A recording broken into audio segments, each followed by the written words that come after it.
ግን እሱ በጭካኔ በዛች ሰዓትና ደቂቃ እህቴ ላይ በሁለት ጥይት መቶ እንደረሸናት እርግጠኛ የሆነ ትክክለኛ የሆነ መረጃ አለኝ። ከዛም ሲቀጥል ጥይቱ ሲተኮስ ምንድነው ብሎ እዛ አካባቢ ያለው ደፈጣ ላይም በተለያየ ቦታ የተቀመጠውም ጥላት ብሪግ ብሎ እንትን ሲል አይ ልጅቷን እየረሸኩ ነው ብሎ አፉን ሞልቶ የተናገረበት ሁኔታ አለ።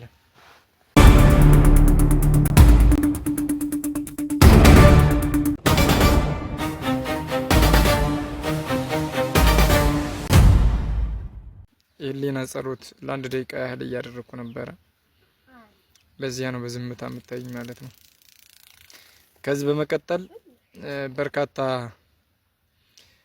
ወለጋ ምድር ላይ በርካታ ጀግኖችን ያጣንበት በርካታ አናብስቶችን የወለጋን ህዝብ ስቃይና መከራ ማየት የለብንም ይበቃናል የሚሉ ጀግኖች ወንድሞችን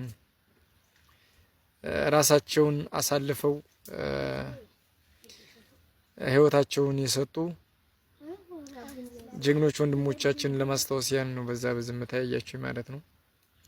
ከዚህ በመቀጠል ግን ከምንም የማያገናኛቸው ፋኖ ቤተሰብ አላቸው በሚል ብቻ እየወጡ የተረሸኑ ፋኖ ቤተሰብ የሌላቸው ጭምር የተረሸኑ እህቶች፣ አባቶች፣ እናቶች፣ ወንድሞች እንዲሁም ህፃናት ነፍሳችሁን በአጸደ ገነት ፈጣሪ ያስቀምጥልን ማለት እፈልጋለሁ። ከዚህ በመቀጠል ወደ ዋናው ቁም ነገር ለመግባት ያህል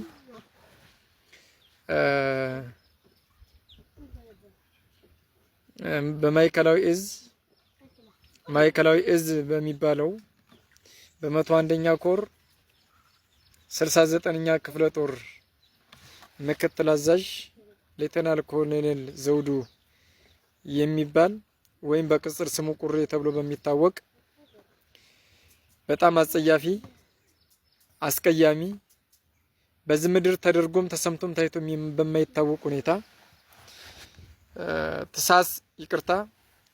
ሰኔ 3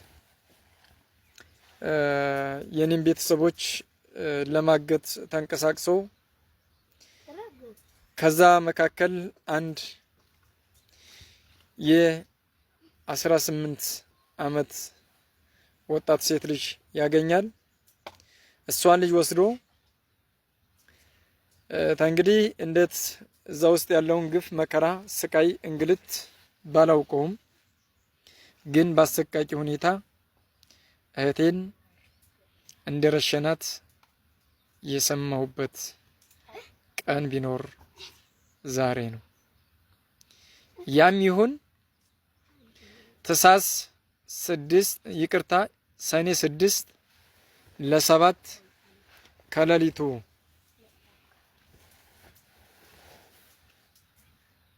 ከሌሊቱ 9 ሰዓት ከ27 ደቂቃ አካባቢ ላይ ምስራቅ ወለጋ ዞን ጊዳያና ወረዳ አንድ ወደ ዲቾ አካባቢ አጋጂጊ የምትባል ከተማ ወይም ሻሾበር የምትባል ከተማ ላይ በተለምዶ የረጋሳ ፎቅ በሚባለው ከላይ በኩል አውቶ ራሱ አጃቢዎቹን ረሽኑ ሲል አጃቢዎች አንረሽንም ሲሉት እዛ ውስጥ ከአንደኛው አጃቢ ጥቁር ክላሽ በመቀበል እሱ ጉሬ አስቆፍሮ የሴት ልጅን ክብር ሴት ልጅን እስከማውቀው ድረስ ሀገር ናት እናት ናት በሚል የተሰየመች ናት። ግን እሱ በጭካኔ በዛች ሰዓትና ደቂቃ እህቴ ላይ በሁለት ጥይት መቶ እንደረሸናት እርግጠኛ የሆነ ትክክለኛ የሆነ መረጃ አለኝ። ከዛም ሲቀጥል ጥይቱ ሲተኮስ ምንድነው ብሎ እዛ አካባቢ ያለው ደፈጣ ላይም በተለያየ ቦታ የተቀመጠውም ጥላት ብሪግ ብሎ እንትን ሲል አይ ልጅቷን እየረሸኩ ነው ብሎ አፉን ሞልቶ የተናገረበት ሁኔታ አለ። እኔ ሌላም አልልህም። አንተ ሴት ረሽነሃል። እኔ ሴት ልጅ የመረሸን አቅም የለኝም። ልሂድ መሀል ሜዳ መራቤቴ ዙሪያ ያንተ ቤተሰቦች ያሉበትን ቦታ ጠንቅቄ አውቃለሁ። ያንተ ልጆች ያሉበት ቦታ ደብረ ብርሃን ባህር ኃይል አካባቢ ቤቱ እስከ ቤቱ ቁጥር ደርሶኛል። ይሁንም አንተ እህቴን ያለ ምንም ምክንያት ወይ ስልክ አላገኘህባት ወይ መረጃ አላገኘህባት ያለ ምንም ቅድመ ሁኔታ ዲያቆን ክንዱ ወንድሟ ነው በሚል ብቻ ስለረሸንካት ያንተን እኔጅ ገብተህ በቅርብ ቀን የማሳይ ነገር ይኖራል። ምክንያቱም ያንተ ቤተሰቦች ብነካ በፈጣሪ እንደሚያስገኘኝ ስለማምን ቁሬ ወይም ዘውዱ ተራ ሰው እንደሆንክ ሴት በረሸንክበት ሰዓት ከዛ ቀን ጀምሮ አውቄያለሁ። 26 መነሻው 91 ወይም 91 ካልተሳሳትኩ ወይም 94 ከዛ መጨረሻው 29 ቤት ባለ ስልክ እንደማንላቀቅ ጠንቅቄ አውቃለሁ። ጉትን ባለ ሰው አካውንትህ ብር እንዲገባልህ እያደረክ እያንዳንዱ የኔ እህት ብቻ አይደለችም፣ በርካታ ዜጎች ተረሽነዋል። እህቴ ከማንም ሰው አትበልጥም። ቀቅለህም ብላት ብያለሁ። ቀቅለህም በልታታን። ዲያቆን ክንዱ የወጣው ለአንድ ለቤተሰቦቹ ሳይሆን ወለጋ ላይም ሆነ አንድ አማራ የመጣብንን የተጋረጠብንን አደጋ ወይም ህልውና ለመታደግ ከወጡት ፋኖች መካከል አንዱ እንጂ ለአንድ ቤተሰብ ወይም ለአንድ ሰው እንዳልወጣ እርግጠኛ አድርጌ መናገር እፈልጋለሁ። ምክንያቱም የኔ እህት በአሰቃቂ ሁኔታ ብትረሸንም ለ3 ቀን ምግብ ከልክለህ ከፎቁ ስር ካሉ ዶርሞች ውስጥ ዘግተ ብቻዋን ምግብ የሚሰጣት ሰው እንኳን እንዳይሰጣት አግደህ ሌላው ይቅርና ወታደሩ ኮቸሮን ስጣት እንኳን ሲል እንዳይሰጣት ከልክለህ በግፍ እንደረሸንካት አንተም በቅርቡ እኔ እጅ ላይ የማትወርቅበት ምክንያት ምንም እንደሌለ እርግጠኛ ነኝ። ምክንያቱም የሰራው ግፍ እንደሚጥልህ አልጠራጠርም።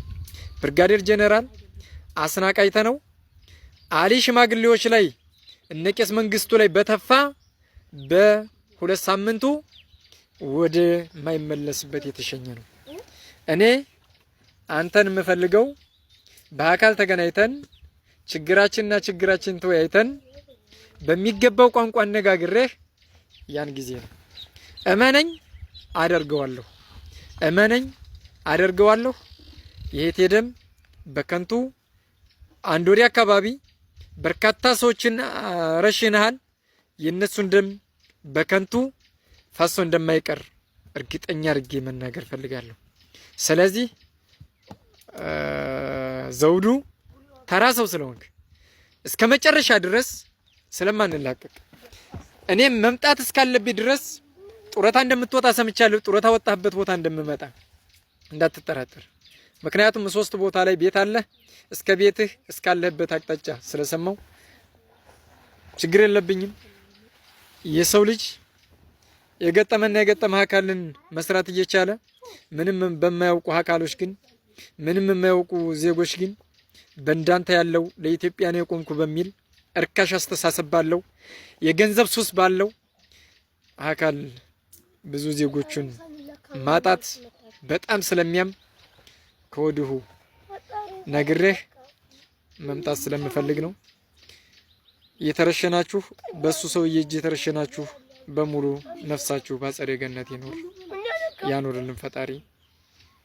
በተለይ አስረግጬ መናገር የምፈልገው ከኦሮሞ ብሔርተኞች ነን ከምትሉ ሚሊሻ፣ ፖሊስ፣ እርጴሎላ፣ ቀቸራ ሲርና፣ ገዳ ኮማንዶ ምናምን ወዘተ ለእናንተ ነው። ይሄ ደግሞ እናንተ ተዋግታችሁ በፍጹም አማራን እንደማታሸንፉ ፋኖ እንደማታሸንፉ እናውቃለን። ምክንያቱም መጀመሪያ ወደ ጫካ ገብታችሁ እናሸንፋለን ብላችሁ ወደ ጫካ ገብታችሁ አብዛኛው ማህበረሰብ ካፈናቀላችሁ በኋላ መጨረሻ ላይ ከባድ ምት ስናደርስባችሁ የተፈርጠጣችሁ እንደገባችሁ በእርግጠኝነት ለመናገር ነው። ዛሬ በፊት ህጋዊ ሸኔ የጫካ ሸኔ ነበር። አሁንም በተመሳሳይ ቢሆን ማለት አንድ ነገር አስረግጬ መናገር የምፈልገው ከጫካ ወደ ከተማ ሙሉ በሙሉ ገብታችኋል። ሸኔዎች፣ ዘራፊዎች፣ ሰው አራጆች፣ በተለይ ሀብት ንብረት አውዳሚዎች፣ ቤት አቃጣዮች እናንተ ወደ ከተማ ገብታችሁ ማህበረሰባችን እያጎሳቆላችሁና እየዘረፋችሁ እንደምትገኙ እውን ነው። ምድር ላይ ያለ ማከል አንድ መልእክት የመጨረሻ ማስጠንቀቂያ መናገር የምፈልገው አንገርጉትንና ጊዳ አያና ወረዳ ያላችሁ የፖሊስ ሚሊሻ አርጴሎላ ገዳ ኮማንዶ ጋቸና ሲር ነው መከላከያ ሰራዊት ጉትንም ሆነ ጊዳ አያና ወረዳ ላይ ፋኖን በምንም ተአምር መከታችሁ እንደማታቆሙት እንደማታስጥሉት ይታወቃል። ይሁንም እንጂ እኛ ለብሔር ብሔረሰቦች ጉዳት ጥሩ አይደለም ብለን አማራውም ኦሮሞውም ጉራጌውም ትግሬውም እንደሚጎዳ ስለምናቅ ነው ጉትን ከአንድ ጊዜ 3 ጊዜ ተመልሰን ገባን። ስለዚህ መናገር የምፈልገው ነገር አሁን ጉትን ላይም ሆነ ጊዳያና ላይ ሆናችሁ አማራው ህዝብ ላይ በደል የምታደርሱ ሚኒሾች ጥንቃቄ አድርጉ። መጀመሪያ በጫካ ሆናችሁ ስታሰቃዩ ኖራችኋል። አሁን ወደ ከተማ ገብታችሁ በዚህ ልክ የምትሰሩ ሰዎች ጥንቃቄ እንድታደርጉ ነው። የመጀመሪያው ጥንቃቄ ስለ አደብ ግዛ፣ እረፍ። አማራን አባረ፣ ትግሬን አባረ፣ ሌላውን ብሔር ብሔረሰብ አባረ ኦሮሞ የሚኖርባት ሀገር እንደማትፈጠር በየድሮው ጫካ ምስክራችን ነው። እመኑኝ፣ አማራ አይኖርም ካላችሁ ኦሮሞ እዚህ ቦታ አይኖርም። በምንም ተአምር አታስኖሩ። ይሄ መንግስት ተሸንፏል፣ ተዋርዷል። በተለያየ ቦታ ጦርነት ላይ ነው ያለው። ከገባ ጊዜ ጀምሮ ብዙ እንትን አለ። ስለዚህ ማንም መክቶ እንደማያቆመንና እኛ ለአማራም ለኦሮሞም ለትግሬም ለጉራጌም ለወላይታም ለሌሎች ብሔረሰብ ብለን ጉትን እስካሁን ድረስ አልገባንም። ግን ከዚህ ድርጊታችሁ ከዚህ ተንኮላችሁ ከዚህ እኩይ ከሆነ ተግባራችሁ እማታቆሙ ከሆነ እመኑኝ በሰዓታት ሳይሆን ሰዓት ሳይወስድብን በ30 ደቂቃ በ10 ደቂቃ ጉትንን የመቆጣጠር አቅሙ እንዳለን ታውቃላችሁ። እናንተም ኋላው ውርደት እንዳትከናነቡ ጥንቃቄ አድርጉ። እንዳንተኛ ፍየል እየዘረፍ ከብት እየዘረፍ ናንኖር። ስለዚህ ህጋዊ ሸኔ የምላችሁ ለዚህ ነው። የጫካ ሸኔ ሆናችሁ ስትዘርፉ ነበር። አሁን እንደለመዳችሁት ከተማ ገብታችሁ እየዘረፋችሁ ስለሆነ። 2 ባለሀብት ነክ የኦሮሞ ባለሀብት ነክ እኔም መንግስት ተብዬ እየደገፋችሁ አማራውን እያፈናቀላችሁ በተለይ በኢንቨስተርን ብላችሁ በተለያየ ቦታ የተቀመጣችሁ ለእናንተ ማስጠንቀቂያ መስጠት ፈልጋለሁ። እኛ ከአራሽ ከገበሬ ከንጹሃን ገበሬ ጋር ኦሮሞም ይሁን አማራ ከማንኛውም ጋር ጠብ የለም። በሰላም ሰርቶ ለሚበላ ለማንኛውም ቦታ እንትናችን ሰላም ለሰላማችን የሰላም በራችን ክፍት ነው። ሰርቻል በላም አንዱን ብሔር አባሪ አንድ እኔ ነግሳለሁ ለሚል አካል ደግሞ ቦታ ለመስጠት ዝግጁ ነን። ስለዚህ ሰርታችሁ እርሻችሁን አዝምራችሁ መብላት ትችላላችሁ፣ መስራት ትችላላችሁ፣ ማሰረስ ትችላላችሁ።